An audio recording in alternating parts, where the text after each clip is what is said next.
Hello दोस्तों, नमस्कार। मैं स्वागत करता हूं आप सभी को अपने YouTube channel study for success में।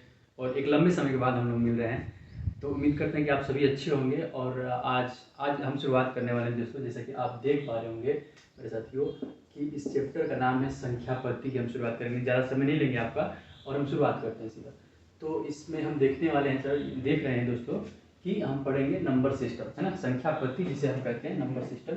तो शुरुआत करते हैं। नंबर सिस्टम पढ़ने से पहले जरूरी है कि नंबर्स को जानना एकदम कंपल्सरी हो जाता है कि नंबर को पहले जान लेते हैं। तो इसको जानने के लिए हमने आपके सामने एक डायग्राम, एक खाका तैयार करके रखा हुआ है, जिससे आपकी समझ जो पहले से है वो, अगर आप पहले से जानते हैं तो वो दुरुस्त हो जाएगी, आपको रिकॉल हो जाएगा। और जो लोग नहीं जानते हैं उन्हें भी समझने में बहुत ही ज़्यादा हेल्प करेगा ये आपका स्ट्रक्चर। ठीक है, तो शुरुआत कर रहे हैं दोस्तों। बात करते हैं नंबर्स का। तो नंबर किसे कहते हैं? तो ऑल द नंबर जिसे हम काउंट करने के लिए यूज़ करते हैं उसे क्या कहते हैं? नंबर्स करते हैं। ठीक है, लेकिन जो काउंट करते हैं उसके अलावा भी उसमें कई सारी डीप जो चीज़ें हैं वो हम जानेंगे। तो नंबर जो होते हैं मेनली दोस्तों, आप देख पा रहे हैं कि दो भागों में हमने डिवाइड किया है। एक तो बोलते हैं दोस्तों रियल नंबर, है ना, आप देख पा रहे हो रियल नंबर। और दूसरा जो पार्ट है इसका, उसे हम कहते हैं क्या? इसे कहते हैं आपका इमेजरी नंबर। ठीक है, बात करते हैं अगर हिंदी नाम का इसका दोस्तों, तो इसे कहा जाता है वास्तविक संख्या, है ना। रियल नंबर को क्या कहते हैं दोस्तों? वास्तविक संख्या। और दूसरा जो भाग होता है दोस्तों, इसे हम कहते हैं इमेजनरी नंबर। इसे काल्पनिक संख्या भी कहा जाता है दोस्तों। इसे क्या कहते हैं हम? इसे काल्पनिक संख्या, या फिर इसे आभासी संख्या के नाम से भी जाना जाता है दोस्तों। ठीक है, तो ये वाला पार्ट छोटा है, तो मैं चाहूंगा कि इसे हम पहले कंप्लीट कर लेते हैं, फिर इधर हम वास्तविक संख्या, ये एक बहुत बड़ा पार्ट है मैथमेटिक्स का, तो इसे पढ़ेंगे। पहले हम समझते हैं कि काल्पनिक संख्या क्या है। हालांकि अगर आप 10वीं तक के विद्यार्थी हैं, या फिर आप कंपटीशन, सामान्य स्तर का कंपटीशन अगर रेलवे और एसएससी लेवल के देखते हैं, तो इमेजनरी नंबर बहुत ज़्यादा कम पूछा जाता है, बहुत कम पूछा जाता है। तो इसको हालांकि फिर भी हम जानते हैं। तो दोस्तों आपके मन में जरूर आ रहा होगा कि इमेजनरी नंबर क्या होता है, काल्पनिक संख्या कौन सी। वास्तविक संख्या से तो आप लगभग वाकिफ होंगे। इसमें 1 2 3 4 5 जीरो, -1 2 3 4 ये सारी संख्या आती है, जिससे आप जानते हैं 1 2 3 4। ठीक है, लेकिन इमेजनरी नंबर की अगर बात करें दोस्तों, तो फिलहाल आपकी समझ के लिए हमें ये जानना होगा कि वे नंबर जिसका परफेक्ट रूट नहीं होता हो और वो निगेटिव नंबर, मेरी बात को ध्यान से सुनेंगे आप, कि वैसा नंबर जिसका परफेक्ट रूट नहीं निकाला जा सकता हो, और साथ ही साथ वो कैसी होनी चाहिए? तो निगेटिव नंबर होना चाहिए। ठीक है, आपकी समझ के लिए मैं इसे बोर्ड पे लिख दे रहा हूँ, आप समझिए। अगर कोई नंबर मान लीजिए कि हो गया आपका क्या, 4, है ना, 4 कोई नंबर है, तो इसका तो आपका वैल्यू जो मिलेगा वो +-2 मिलेगा। तो ये वास्तविक संख्या हुआ। ये क्या हुआ? ये वास्तविक संख्या हुआ। लेकिन अगर मुझे ऐसा नंबर मिल गया कि -√4 अगर मिलता है मुझे, अगर -√4 होगा, तो यहाँ पे ये संख्या, इसका ना तो प्लस होगा 2, ना ही -2 होगा। तो इसके लिए एक जो नंबर, इसे लिखने का एक तरीका जो डेवलप किया गया है वो होता है, आप लिख सकते हैं इसे -1 × 4। ऐसे हम लिख सकते हैं, इसे क्या लिख सकते हैं? -√1 × 4, ऐसे लिखा जा सकता है दोस्तों। और इसे ही कहा जाता है, इसे काल्पनिक संख्या कहते हैं। इसे क्या कहते हैं? काल्पनिक संख्या। इसे आई से डिनोट करते हैं, इमेजनरी नंबर, या फिर इसे आयोटा कहते हैं। क्या कहते हैं दोस्तों? इसे आई से डिनोट किया जाता है, इसे इमेजनरी नंबर का प्रतीक माना जाता है, इसे आयोटा पढ़ा जाता है। ठीक है, तो इस तरीके से यहाँ पे आएगा +-2i हो जाएगा। यहाँ पे क्या होगा दोस्तों? +-2i, है ना। इसे आप बेहतर याद करेंगे कि i का जो वैल्यू होता है दोस्तों, i का वैल्यू होता है रूट में -1। तो अगर किसी भी संख्या, कोई भी संख्या आपको रूट में माइनस के साथ मिल जाए, तो वो काल्पनिक संख्या को प्रदर्शित करेगा दोस्तों। ठीक बात है। तो ये हो गया आपका काल्पनिक संख्या। इसमें और आगे हम बढ़ते हैं, तो काल्पनिक संख्या का एक और ब्रांच होता है जिसे हम कहते हैं कम्प्लेक्स नंबर, जिसे कम्प्लेक्स नंबर, या फिर इसे हम सम्मिश्र संख्या कहते हैं। इसका हिंदी नाम क्या होता है दोस्तों? सम्मिश्र संख्या। क्लास 11 में आपको ये बात पढ़ना है, सम्मिश्र संख्या पढ़ना होता है आपको। तो इसका जो स्ट्रक्चर होता है दोस्तों, मैं आपको यहाँ पे बता दे रहा हूँ। इसका स्ट्रक्चर होता है A+IB, है ना, A+IB, ध्यान रखेंगे आप, A+IB। मुझे लगता है कि थोड़ा सा आपका इंटरेस्ट नहीं जा रहा होगा इसमें, लेकिन जब ये चीज़ पढ़ेंगे तो ये काफ़ी क्लियर हो जाएगा। फिलहाल आप धैर्य बनाए रहें और वीडियो को देखते जाएं। A+IB का इसके दो भाग आपको देखने को मिलेंगे, ए जो हो गया, और एक दूसरा जो होगा आई के साथ वाला भाग। एक ए जो हो गया, ये इसका जो हो गया, ये रियल पार्ट होता है। ये ए को हम पढ़ते हैं real part of complex number. Complex नाम से स्पष्ट है भाई कि दो संख्याओं का मिश्रण है। कौन सी दो संख्या है? तो वास्तविक और काल्पनिक संख्याओं के मिश्रण को हम क्या कहते हैं? सम्मिश्र संख्या कहते हैं। तो यहाँ पे हम देखेंगे A+IB होने का मतलब हो गया कि ए जो हो गया इसका रियल पार्ट है, और आई वाला जो पार्ट होता है इसे हम कहते हैं इमेजनरी पार्ट। इसे क्या कहते हैं हम? इमेजनरी पार्ट, या इसे कहते हैं हम क्या? काल्पनिक संख्या का समूह या भाग, और दूसरे ए को जो है कि वास्तविक संख्या का भाग कहा जाता है। तो इतना आपके लिए काफ़ी है। अगर और ज़्यादा पढ़ना होगा तो इसको एक अध्याय के अंतर्गत इंक्लूड कर लेंगे हम। क्लास 11 का एक बहुत अच्छा चैप्टर है, इसे पढ़ा जाता है। तो आई होप आप काल्पनिक संख्या और सम्मिश्र संख्या को बहुत बेहतर तरीके से समझ गए होंगे, मतलब एक बेसिक समझ तो आपको आ ही गई होगी। ठीक है, अब हम आगे बढ़ते हैं दोस्तों, और आगे बढ़ने के साथ साथ हम चलेंगे रियल नंबर पे। है ना दोस्तों, रियल नंबर क्या होता है? तो वो नंबर जो वास्तविक रूप से हो, जो एग्जिस्ट करता हो, जो प्रेजेंट हो, है ना, उसे क्या कहते हैं? रियल नंबर हो। इसके साथ कोई भी कल्पना नहीं है, कोई मानने होने वाली जो समस्या है वो नहीं रहती है। तो इस काल्पनिक नंबर की अगर ब्रांच को हम देखें दोस्तों, तो इस ब्रांच में हमने दो चीज़ें पढ़नी होती है। एक तो आपका रेशनल नंबर आता है दोस्तों, और दूसरा जो आता है आपका इरेशनल नंबर आता है। ठीक है, तो रेशनल नंबर के बारे में भी आप सुने होंगे, आप रेशनल नंबर के बारे में सुने होंगे भाई दोस्तों। इसे हम कहते हैं परिमेय संख्या। इसे क्या कहा जाता है? रेशनल नंबर को हम कहते हैं परिमेय संख्या। आपने तो पढ़ा ही होगा 9th और 10th क्लास में परिमेय संख्या। ठीक है दोस्तों, परिमेय संख्या। और परिमेय संख्या का डिफिनीशन भी आप जरूर जानते होंगे, और नहीं जानते होंगे तो मैं आपको बता देता हूँ, क्योंकि स्पेस कम है तो मैं लिख के मिटा रहा हूँ दोस्तों। तो परिमेय संख्या का जो डिफिनीशन आपने पढ़ा होगा अपने क्लास में, ये होता है कि वो नंबर जिसे P/Q के रूप में लिखा जाए। कैसे?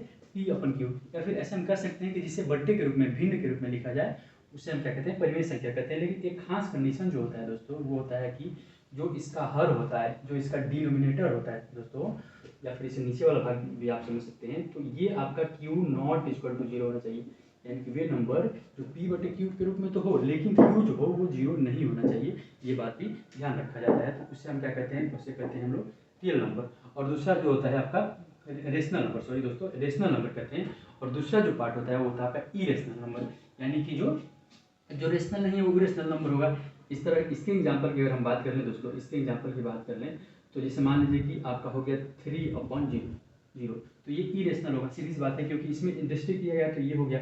इसके अलावा और भी क्या हो सकता है कि जिसका आप क्या हो सके, हालांकि ये अनडिफाइंड होता है, तो अभी इसको आप नोट कर सकते हैं। जैसे कोई भी नंबर जिसका परफेक्ट रूट ना हो सके, जैसे √2, √3, है ना, √4, है ना, इसके अलावा और भी नंबर जैसे 3 + √2, है ना, ये सब के सब 5 - √2, है ना, ये सब के सब जो जिसमें अगर ऐसा नंबर जुड़ा हो जिसका परफेक्ट रूट ना हो, जुड़ा हो, घटा हो, गुणा के रूप में हो, भाग के रूप में हो, तो वो सभी के सभी नंबर क्या होंगे? आपके इरेशनल नंबर, यानी कि अपरिमेय संख्या क्या है। भाई आप लोग बहुत पढ़े होंगे क्लास 9th और 10th में, आप बहुत पढ़े होंगे कि सिद्ध कीजिए कोई नंबर परिमेय संख्या है, कोई नंबर अपरिमेय संख्या नहीं है। तो इन सब ये वहीं से उठाया गया है, ये वहीं से आपका कलेक्शन है। हालांकि ये सब चीज़ें अब जो है कि रेलवे और एसएससी जैसे एग्जामों में बहुत भर के पूछा जा रहा है, तो आप इसका ध्यान रखेंगे। इसके साथ अब आगे बढ़ते हैं, है ना, बहुत ज़्यादा समय नहीं लेंगे। इसके साथ अगर आगे बढ़ा जाए तो रेशनल नंबर जो होता है दोस्तों, वो आपके दो भागों में इसको भी डिवाइड किया गया है। तो दो भाग कौन कौन से हैं इसको भी हम जानते हैं। तो रेशनल नंबर के जो दो भाग है दोस्तों, एक तो है आपका इंटीजर, एक क्या है? इंटीजर, जिसे पूर्णांक कहते हैं। क्या कहते हैं? पूर्णांक कहते हैं। और दूसरा जो होता है भाई आपका, वो होता है आपका फ्रैक्शन होता है। क्या होता है? फ्रैक्शन। क्या होता है? वो फ्रैक्शन होता है।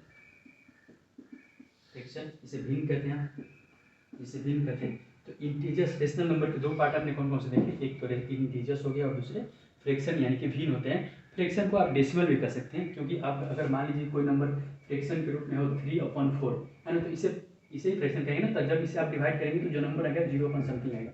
ठीक है, तो ये आपका क्या हो गया? ये डेसिमल को रिप्रेजेंट करता है। फ्रैक्शन एक्चुअली में डेसिमल को ही रिप्रेजेंट करता है। या फिर इसका उल्टा भी आप कर सकते हैं कि मान लीजिए कि 0.1 लिखा हुआ है, तो इसे 1/10 कहेंगे। तो ये अपने आप में फ्रैक्शन भी है, ये डेसिमल भी है। एक चीज़ और भी आप समझ रहे होंगे या आपको जानना चाहिए कि परफेक्ट फ्रैक्शन क्या होता है। जैसे मान लीजिए 5/4 रख रहे हैं, तो ये परफेक्ट फ्रैक्शन नहीं है। ठीक है, ये परफेक्ट फ्रैक्शन नहीं है। हमेशा ये बात ध्यान रखना होगा आपको कि जो डिनोमिनेटर होगा वो नोमिनेटर से क्या होना चाहिए? आपका हमेशा छोटा होना चाहिए। हमेशा क्या होना चाहिए? बड़ा होना चाहिए। सॉरी, जो होना चाहिए नोमिनेटर, यानी जो अंश होगा, अंश से हर हमेशा क्या होना चाहिए? आपका बड़ा होना चाहिए। लेकिन यहाँ पे आप देख पा रहे हैं ये छोटा है, तो इसलिए ये परफेक्ट फ्रैक्शन नहीं कहा जाएगा। ठीक है, ये परफेक्ट फ्रैक्शन नहीं कहा जाएगा। इस बात को आप ध्यान रखें। ऐसे संख्याओं को आप ऐसे भी लिखा जा सकता है, इसे मिश्र संख्या हम कहते हैं। 1 ऐसे लिखा जाता है इसको, है ना, इसे पूर्णांक के रूप में या फिर सम्मिश्र संख्या के रूप में, मिश्र संख्या, सम्मिश्र नहीं कहेंगे, मिश्र संख्या के रूप में इसे लिखा जाता है। ठीक है, बात करते हैं इंटीजर्स की दोस्तों। तो अगर इंटीजर्स की बात किया जाए तो इसे आप भी जानते होंगे, इंटीजर को 3 भागों में बांटा गया है दोस्तों। 3 भाग कौन कौन से हैं? तो एक तो पॉजिटिव इंटीजर होगा, दूसरा निगेटिव इंटीजर, और जो बीच का भाग होता है 0, ना तो पॉजिटिव और ना ही निगेटिव में इसको इंक्लूड किया जाता है। आप देख पा रहे होंगे इसको, पॉजिटिव इंटीजर, 0 और निगेटिव इंटीजर। ठीक है, पॉजिटिव इंटीजर, जीरो और निगेटिव इंटीजर आप देख रहे हैं। यहाँ पे एक चीज़ आप और ध्यान रखेंगे कि जो पॉजिटिव इंटीजर और जीरो को मिलाकर, ये पेपर में पूछा गया है कंफ्यूज करने के लिए, बहुत है तो बहुत छोटी चीज़, लेकिन बच्चे कंफ्यूज हो जाते हैं, लोग कंफ्यूज हो जाते हैं कि पॉजिटिव इंटीजर और जीरो को एक साथ जो है नॉन निगेटिव कहा जाता है। अब इसको लोग निगेटिव ले लेते हैं, हालांकि इसमें पॉजिटिव और जीरो की बात ध्यान रखेंगे, पॉजिटिव और जीरो को मिलाकर नॉन निगेटिव कहा जाता है, ठीक है, नॉन निगेटिव कहा जाता है। लेकिन चूंकि सिर्फ निगेटिव को ध्यान में रख के लोग OMR पे जो है जब प्रश्न आप सॉल्व कर देते हैं परीक्षा में, तो जल्दीबाजी में जो है गलत टिक कर देते हैं। तो ध्यान रखें पॉजिटिव और जीरो को सम्मिलित रूप से नॉन निगेटिव कहा जाता है। और ठीक उसी तरीके से जो है कि जीरो और निगेटिव को, तो जीरो तो दोनों तरफ रहेगा, जीरो तो दोनों तरफ है, जीरो और निगेटिव को जो है कि जीरो और निगेटिव को नॉन पॉजिटिव कहा जाता है, यानी इसमें पॉजिटिव नहीं रहेगा और इसमें निगेटिव नहीं रहेगा। ये बात आप ध्यान रखिएगा, थोड़ा सा इसको बारीक से समझिएगा क्योंकि यहाँ पे कन्फ्यूजन होता है। और एक बात आप अच्छी तरह से जानते हैं कि there is confusion there is question, यानी एग्जाम में क्वेश्चन कहा है जहाँ पे आप कन्फ्यूज है क्वेश्चन वहीं पर बनता है। हल्का कन्फ्यूज है या ज़्यादा कन्फ्यूज है इससे मतलब नहीं, क्वेश्चन वहीं पर छिपा हुआ है, ये बात ध्यान रखना होता है, ठीक है। तो नॉन निगेटिव नंबर का मतलब हो गया कि नॉन निगेटिव नंबर में हमने क्या बताया था कि इसमें इंक्लूड होगा आपका पॉजिटिव इंटीजर और क्या इंक्लूड होगा, जीरो इंक्लूड होगा।